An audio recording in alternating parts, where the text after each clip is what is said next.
Existe uma lua em nosso sistema solar que se recusa a se comportar como uma lua. Você olha para ela uma vez e algo parece estranho. Não é por causa de sua forma, nem por causa de suas cores, mas porque há uma estrutura atravessando seu meio que não se assemelha a nada que já vimos em qualquer outro lugar. Uma crista que circunda o Equador quase perfeitamente, se estendendo por mais de 1000 quilômetros, mais alta do que a maioria das montanhas da Terra. E o mais estranho é isso. Nada no modo como as luas se formam deveria criar algo assim. Antes de entrarmos em teorias ou modelos, a verdadeira pergunta é simples: como um mundo tão pequeno acaba com uma característica tão precisa? E por que ela está exatamente onde está? Como se alguém tivesse desenhado uma linha reta ao redor da Lua e a erguido como uma parede. É aqui que o mistério começa.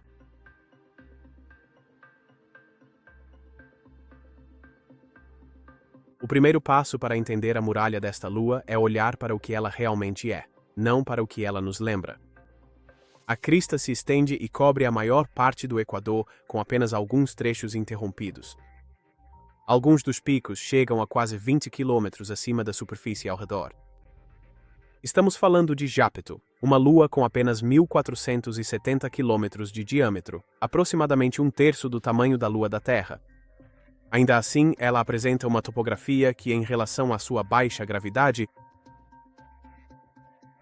é proporcionalmente mais extrema do que quase qualquer coisa no sistema solar interno. Em um mundo tão pequeno, essa altura é extrema. Se você colocasse uma montanha dessas na Terra, ela se destacaria imediatamente. Mas em uma lua onde a gravidade é mais fraca e a crosta é composta principalmente de gelo, ela nem deveria ser estável por longos períodos. Ainda assim, ela continua lá. A crista não é uma cadeia aleatória de picos espalhados. Ela segue o Equador quase perfeitamente, como se tivesse sido colocada ali de propósito. Essa precisão é um dos maiores problemas para os cientistas. Cordilheiras naturais não se formam em linhas retas ao redor do globo. Elas se curvam, torcem, se fragmentam ou divergem. Mesmo quando você vê longas cadeias na Terra, como os Andes ou as montanhas rochosas, elas seguem o movimento das placas, não uma linha planetária perfeita. Mas aqui, o alinhamento é tão exato que a crista se mantém no Equador com quase nenhuma variação. Quando você observa o formato da própria crista, fica ainda mais difícil de explicar. Muitos dos picos formam perfis limpos e triangulares, com lados íngremes que se encontram em cristas afiadas. Um formato assim geralmente resulta de acúmulo ou erosão repetidos sob condições específicas, não de forças geológicas profundas rompendo a superfície. A largura na base, que varia em média de 20 a 70 km, as encostas íngremes e a seção transversal uniforme são todos indícios de que algo acumulou material ao longo do Equador em vez de empurrá-lo de baixo para cima. A superfície da crista também é fortemente craterada. Isso nos mostra que ela é antiga. O que quer que a tenha formado aconteceu no início da história da Lua. Os registros de crateras não mostram sinais de que a crista seja uma formação recente. Na verdade, o número de impactos sugere que ela é quase tão antiga quanto o terreno ao redor. Isso por si só cria outro problema. Se a crista se formou internamente, isso exigiria um interior jovem que ainda estivesse quente o suficiente para deslocar e deformar a crosta. Mas, se ela se formou muito cedo e o interior esfriou rapidamente, então forças internas fortes o bastante para construir algo desse tamanho não deveriam ter estado disponíveis por muito tempo. A idade também é importante porque restringe as opções. Uma crista mais jovem poderia ser explicada por estresse tectônico posterior ou alguma atividade incomum na crosta, mas uma crista antiga significa que seja lá o que a construiu. Isso aconteceu numa época em que essa lua ainda estava formando sua identidade. Tinha que ser algo rápido, em grande escala, e capaz de moldar toda a região equatorial de uma só vez. Não é assim que luas geladas normalmente se comportam. Então resta uma estrutura que é enorme, perfeitamente alinhada, de formato definido e extremamente antiga. Cada parte dela desafia o que esperamos dos processos naturais em mundos pequenos e congelados. E é exatamente por isso que a crista continua sendo uma das características mais confusas do sistema solar. Jápeto orbita Saturno a uma distância média de 3,56 milhões de quilômetros, situando-se muito além dos anéis brilhantes e nas regiões externas mais frias do sistema saturniano, cerca de 9,5 unidades astronômicas do Sol, e aproximadamente 1,4 bilhão de quilômetros da Terra, em uma oposição típica. Por causa dessa grande distância e de seu pequeno tamanho, os detalhes da superfície eram um mistério até a chegada da espaçonave Cassini em 2004, que durante uma única passagem próxima em 2007, revelou a crista em detalhes impressionantes. A crista foi descrita por cientistas planetários como um verdadeiro desafio e uma das características mais surpreendentes do Sistema Solar. Antes de falar sobre qualquer teoria, é importante entender o mundo sobre o qual a crista se encontra. Metade desta lua é extremamente escura, absorvendo a maior parte da luz que a atinge. A outra metade é brilhante, coberta por gelo mais limpo que reflete a luz do Sol. Esse contraste acentuado não é uma característica pequena. Ele cobre hemisférios inteiros, fazendo a lua parecer que foi mergulhada em tinta de um lado e deixada intocada do outro. O lado mais escuro é chamado de Cassini Raggio, e é uma região coberta por um material que parece vir de fora da Lua. A melhor explicação até agora é que poeira de luas externas e detritos do sistema de Saturno foram se acumulando lentamente no hemisfério dianteiro. À medida que a Lua se movia por essa nuvem de partículas, o material escuro se depositava na superfície. Uma vez formada essa camada, ela aquecia mais facilmente sob a luz do Sol. O calor fazia o gelo abaixo dela sublimar e migrar para o lado mais frio e brilhante, formando uma superfície ainda mais limpa ali, enquanto as regiões escuras permaneciam escuras. Isso é importante porque a crista se encontra quase inteiramente no hemisfério mais escuro. Ela não está centralizada entre os dois lados. Ela não faz uma transição suave de uma cor para a outra. Em vez disso, a crista está fortemente ligada a Cassini Reggio. Essa localização aumenta a pressão sobre qualquer modelo que tente explicar a crista. Se a crista se originou de forças internas, por que ela se alinha com o hemisfério escuro, em vez de estar distribuída uniformemente ao redor da Lua? Se ela veio de detritos externos, por que o material caiu principalmente na metade mais escura? A divisão de cores também afeta a temperatura da superfície e a resistência do gelo. Regiões mais quentes se comportam de maneira diferente ao longo do tempo. O gelo pode ceder, deformar ou se mover lentamente sob o calor, especialmente se a crosta não for totalmente rígida. A crista está localizada justamente em uma área onde a superfície é mais escura e quente, o que levanta questões sobre como ela conseguiu manter sua forma por tanto tempo. Uma estrutura tão alta deveria apresentar mais sinais de colapso em regiões que aquecem com mais facilidade. No entanto, a crista permanece bem definida. O padrão bicolor também significa que qualquer explicação para a crista precisa considerar tanto a estrutura quanto a química da superfície. Não se pode tratá-los como mistérios separados. O material escuro alterou a forma como a Lua evoluiu termicamente, e a crista situa-se no meio desse ambiente alterado.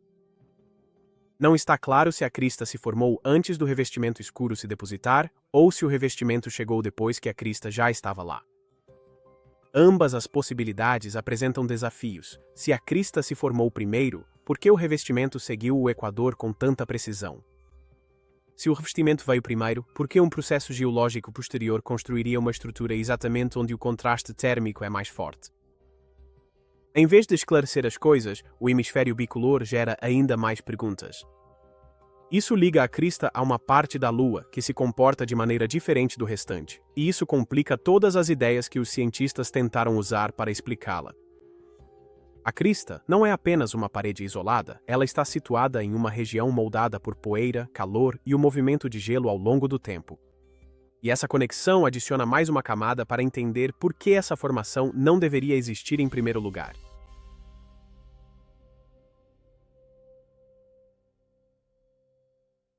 Quando os cientistas viram a crista pela primeira vez, o instinto foi encaixá-la em categorias geológicas já conhecidas.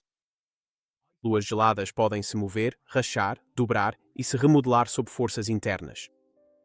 Algumas formam longos vales ou cristas quando a crosta se expande ou se contrai. Outras apresentam fraturas causadas por estresse de maré. Mas nenhum desses processos se encaixa perfeitamente com o que vemos aqui. A atividade tectônica geralmente cria formações que se estendem pela superfície em trajetos irregulares. Elas podem seguir padrões definidos pelo calor interno ou por fraquezas na crosta, mas não traçam o equador com precisão de milímetros. E as dorsais tectônicas não aparecem como estruturas únicas e nítidas que circundam o mundo inteiro. Elas se fragmentam, mudam de direção ou interagem com outros sistemas de falhas. Nesta lua, a crista permanece alinhada, sem sinais de desvio desse caminho. Só isso já torna uma origem tectônica improvável. Como William B. McKinnon, da Universidade de Washington em St. Louis destacou, algumas pessoas sugeriram que a crista pode ter sido causada por uma sequência de erupções vulcânicas. Ou talvez seja um conjunto de falhas. Mas alinhar tudo perfeitamente assim, simplesmente não há nenhum exemplo semelhante no sistema solar que aponte para algo desse tipo. O vulcanismo também não ajuda. O vulcanismo gelado nesses tipos de luas produz cúpulas arredondadas, fluxos suaves ou extensas planícies de material expelido. Ela não cria uma parede estreita que se estende por mais de 1000 quilômetros. Não há sinais de aberturas, canais ou padrões de fluxo próximos à crista. A estrutura se eleva de forma muito íngreme, muito limpa e muito uniforme para ser resultado de acúmulo vulcânico. Se fosse uma formação eruptiva, você esperaria encontrar evidências de diferentes estágios de erupção ou camadas sobrepostas de material congelado, mas a crista não apresenta nenhum desses indícios. Convecção interna. O lento revólver do gelo quente dentro da Lua pode empurrar a crosta para cima, formando longas faixas. Mas as faixas formadas por convecção não se estendem apenas ao longo do equador, nem mantêm uma largura e altura constantes em quase todo um hemisfério. Elas também tendem a formar elevações mais amplas e suaves, não picos íngremes com seções transversais triangulares. Um processo forte o suficiente para elevar o gelo a tais alturas provavelmente criaria deformações globais, deixando fraturas ou depressões em outras regiões. Esses sinais globais não existem aqui.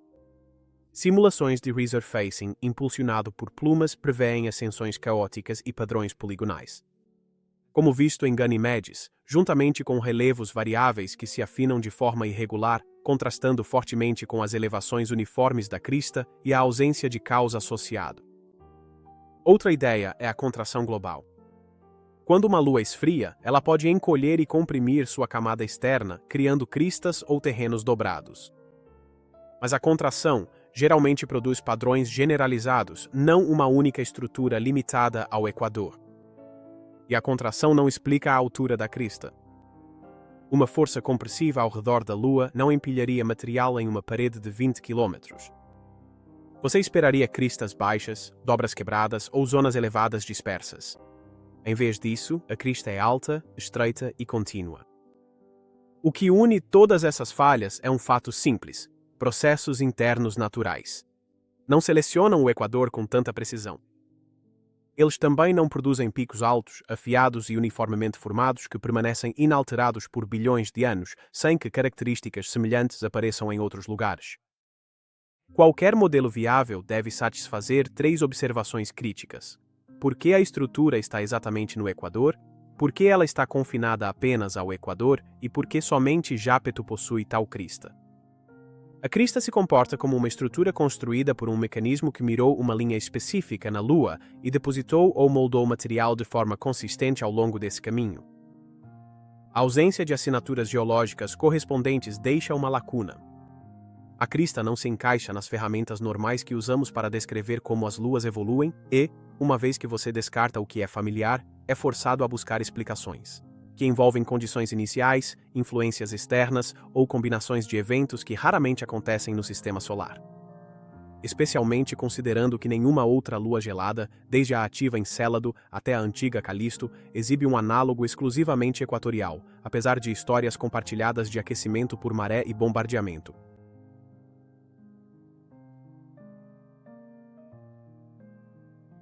Quando os processos internos começaram a falhar em explicar a crista, a atenção se voltou para algo mais simples. E se a crista não tivesse vindo do interior da Lua? A ideia de que a Lua pode ter tido um anel soa incomum, mas se encaixa no comportamento mecânico de pequenos corpos com massa suficiente para capturar detritos. Se um grande impacto criou uma nuvem de material ao redor da Lua, Parte desses detritos poderia ter se espalhado formando um disco fino. Qualquer coisa que se movesse dentro do limite de Roche da Lua teria sido despedaçada, formando um anel que circulava o equador da Lua. Um anel como esse não duraria muito tempo. Com o tempo, detritos em órbita baixa caem gradualmente para dentro e, quando caem, não se espalham pela superfície. Eles pousam ao longo do equador, onde estava sua trajetória orbital. A linha contínua da crista combina perfeitamente com isso. Você só precisa de um processo que despeje material ao longo de uma linha por um período prolongado. Imagine todas essas partículas descendo horizontalmente pela superfície equatorial, a cerca de 400 metros por segundo, a velocidade de uma bala de rifle, uma após a outra, como bolas de beisebol congeladas, diz o cientista planetário William B. McKinnon. As partículas atingiriam a linha equatorial uma a uma, repetidamente. No início, os detritos teriam feito buracos para formar um sulco que eventualmente se preencheu. A crista se comporta exatamente como algo construído por acumulação, não por elevação. O próximo ponto é o formato da crista. Muitos picos têm uma seção transversal triangular, o que é típico de material solto se empilhando sob seu próprio peso. Quando detritos caem repetidamente no mesmo lugar, eles formam uma encosta até um limite natural. As inclinações das cristas correspondem de perto a esse limite.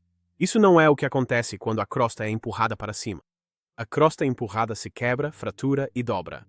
A crista não mostra nada disso. Em vez disso, ela parece algo formado por depósitos lentos, mas constantes, se acumulando ao longo do tempo.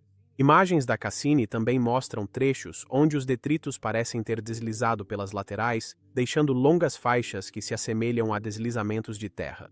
É exatamente isso que você esperaria se a crista fosse uma enorme pilha de material assentada ao longo do equador. Deslizamentos de terra fazem sentido quando você tem depósitos soltos ou semi-soltos em encostas íngremes. Eles não fazem sentido se a crista fosse um levantamento tectônico rígido congelado no lugar. Um levantamento se quebraria sob estresse. Uma pilha de detritos se desloca, desliza e se suaviza ao longo de bilhões de anos. A crista apresenta um comportamento mais próximo do segundo caso. Outra vantagem da ideia do colapso de um anel é a precisão do alinhamento equatorial. Material que cai da órbita não escolhe latitudes aleatórias, ele segue o plano de sua órbita. Como explica o cientista planetário Andrew Dombard, quando você tem um anel de detritos ao redor de um corpo, as interações de colisão retiram energia da órbita. E o estado de menor energia em que um corpo pode estar é exatamente sobre a protuberância rotacional de um corpo planetário, o equador. É por isso que os anéis de Júpiter, Saturno, Urano e Netuno estão sobre o equador. Se a Lua já teve um anel alinhado com seu equador, os detritos teriam se depositado diretamente sobre o próprio equador. Isso resolve um dos maiores problemas enfrentados pelos modelos internos. Nenhum processo geológico escolhe naturalmente o equador como alvo. Detritos em órbita escolhem.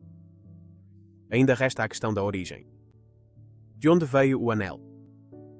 A causa mais provável é um grande impacto no início da história da Lua, forte o suficiente para lançar material em órbita.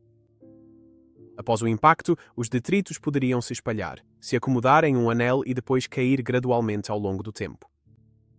Essa linha do tempo corresponde à grande idade da crista e explica por que a estrutura parece antiga e fortemente craterada. A ideia do colapso do anel não responde a tudo, mas tem sucesso onde os modelos internos falham. Ela explica a largura estreita da crista, os picos agudos, o caminho contínuo e o alinhamento perfeito. Também corresponde aos ângulos de inclinação e aos sinais de movimento de longo prazo nas laterais. Isso transforma a crista de um enigma geológico em algo que surge naturalmente quando o material em órbita perde energia e cai de volta sobre uma superfície. A simplicidade do processo é parte do que o torna tão convincente.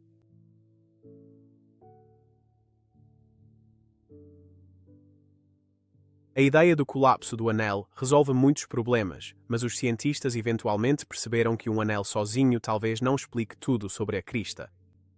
Isso levou a um modelo mais completo, baseado em um impacto inicial. Proposto por alguns cientistas, esse cenário sugere que um impacto gigante criou não apenas um disco de detritos, mas também um subsatélite temporário, uma pequena lua formada a partir do material ejetado. Esse subsatélite não permanece para sempre. Ele orbita a Lua principal e lentamente se afasta à medida que as forças de maré atuam sobre ambos os corpos. Ao mesmo tempo, ele afeta o anel interno por meio de sua gravidade.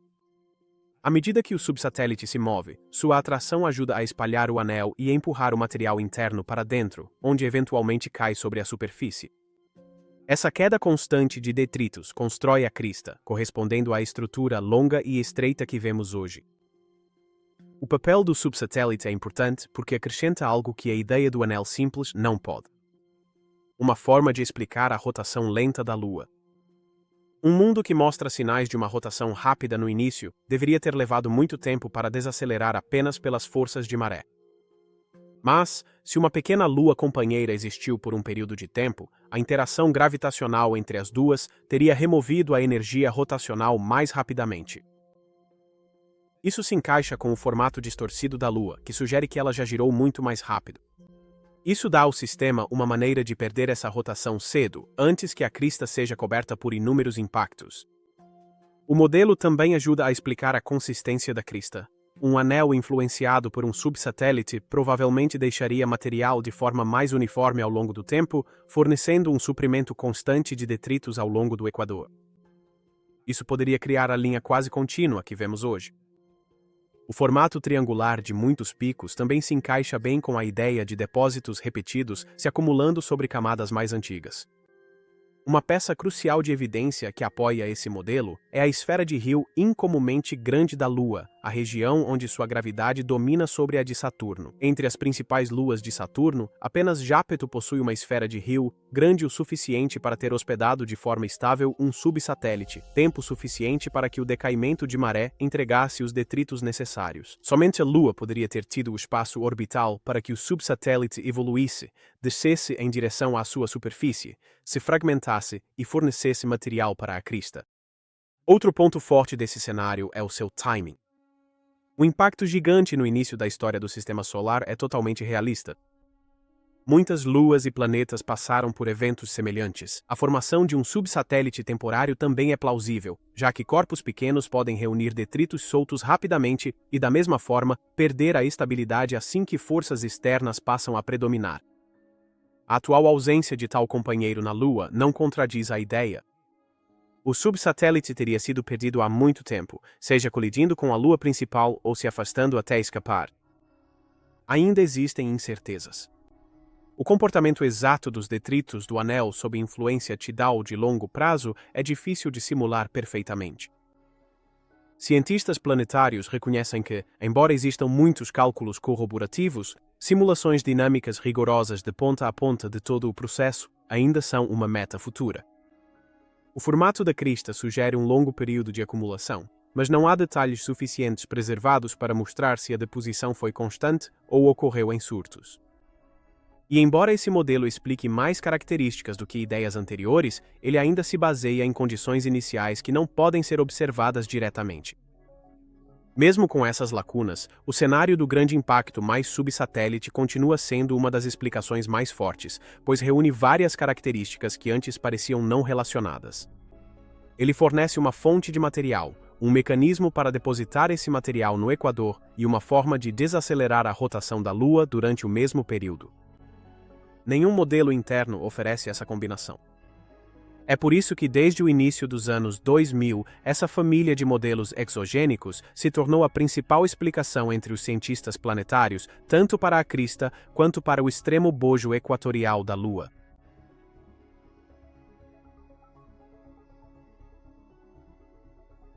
A crista não é apenas uma característica estranha em uma Lua normal. Ela muda a forma como os cientistas entendem todo o objeto. A maioria das luas com formato liso e arredondado está no que se chama de equilíbrio hidrostático. Sua rotação e estrutura interna naturalmente se ajustam a uma forma equilibrada. Mas Jápeto não segue esse padrão. Seu equador é mais largo do que o esperado, seus polos são levemente achatados e seu formato geral parece como se tivesse sido travado em uma posição, quando a Lua estava em um estado muito diferente. A crista adiciona mais uma camada a essa geometria estranha. Se a Lua já girou mais rápido, seu formato teria se projetado para fora ao redor do equador. Essa parte realmente corresponde ao que vemos, mas a crista fica sobre uma região já alargada, tornando a zona equatorial ainda mais proeminente. Ela funciona como uma borda elevada ao longo do meio da Lua, acentuando o inchaço em vez de suavizá-lo. Isso sugere que o que quer que tenha moldado a crista também interagiu com a rotação inicial da Lua, ou pelo menos surgiu em um momento em que a estrutura da Lua ainda estava se ajustando. Outra pista vem de como a crista se alinha com a geometria geral. O equador da Lua não é apenas uma linha em sua superfície, é uma fronteira estrutural que reflete a rotação inicial da Lua. Para que a crista se posicione exatamente nessa fronteira, seu mecanismo de formação teve que estar ligado à história rotacional da Lua. Tectônica interna raramente se fixa em marcadores globais tão precisos, mas detritos em órbita sim. A localização da crista, portanto, conecta uma estrutura superficial à história mais profunda de como a Lua evoluiu. A combinação de um equador largo, polos achatados e uma crista equatorial acentuada aponta para um passado em que a forma da Lua foi determinada cedo e depois preservada por bilhões de anos. Essa preservação significa que a Lua esfriou rapidamente, enrijecendo suas camadas externas antes que processos posteriores pudessem apagar ou modificar a estrutura. Isso faz com que a crista não seja apenas uma característica da superfície, mas um retrato do estado físico mais antigo da Lua.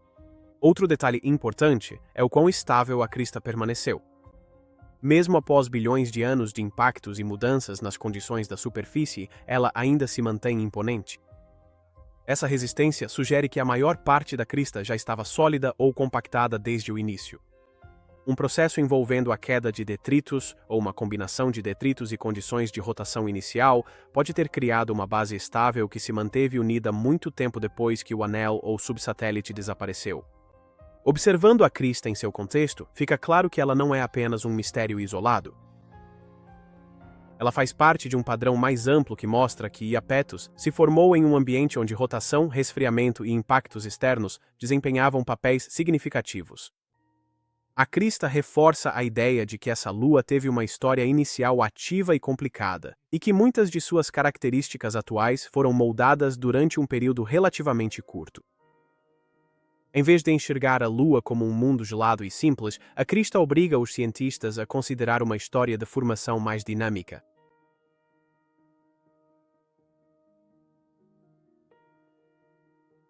Tudo o que sabemos sobre essa crista vem de uma breve passagem de sondagem. A Cassini passou pela Lua apenas uma vez a curta distância, capturando um instantâneo em vez de um levantamento completo. Essa única oportunidade gerou perguntas suficientes para manter os cientistas ocupados por anos, mas também deixou grandes lacunas. Muitas partes da crista, como a profundidade de seus vales, o formato real de seus picos e os detalhes finos de suas encostas, ainda não foram totalmente mapeadas. Uma futura espaçonave com equipamentos modernos de imagem poderia preencher essas lacunas rapidamente. Uma das peças mais importantes que faltam é a informação sobre o interior da Lua. Ainda não sabemos quão espessa é a crosta, quão rígida ela se tornou ao longo do tempo, ou se existem camadas sob a superfície. Isso teve um papel na formação da crista.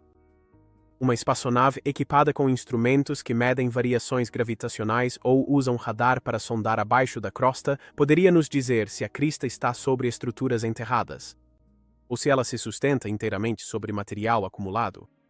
Neste momento, esses detalhes estão ocultos. Outro objetivo importante para uma missão futura seria a coleta precisa de amostras da superfície. Se a crista foi formada por detritos que caíram, o material ao longo de suas encostas pode apresentar assinaturas químicas diferentes das do terreno mais profundo. Um módulo de pouso ou um espectrômetro de curto alcance poderia detectar se a crista é composta por partículas soltas e misturadas ou por uma camada mais uniforme, consistente com o levantamento interno. Mesmo pequenas diferenças no tamanho dos grãos ou na composição ajudariam a restringir quais modelos ainda fazem sentido. Mapeamento em alta resolução também ajudaria a explicar por que a crista é irregular. Algumas seções da crista são altas e afiadas, enquanto outras desaparecem ou parecem quebradas. Com imagens melhores, os cientistas poderiam examinar essas transições e ver se elas foram moldadas por variações no fluxo de detritos, mudanças no anel primitivo ou erosão posterior. Os padrões ao longo da crista podem conter pistas sobre a sequência de eventos que a formaram.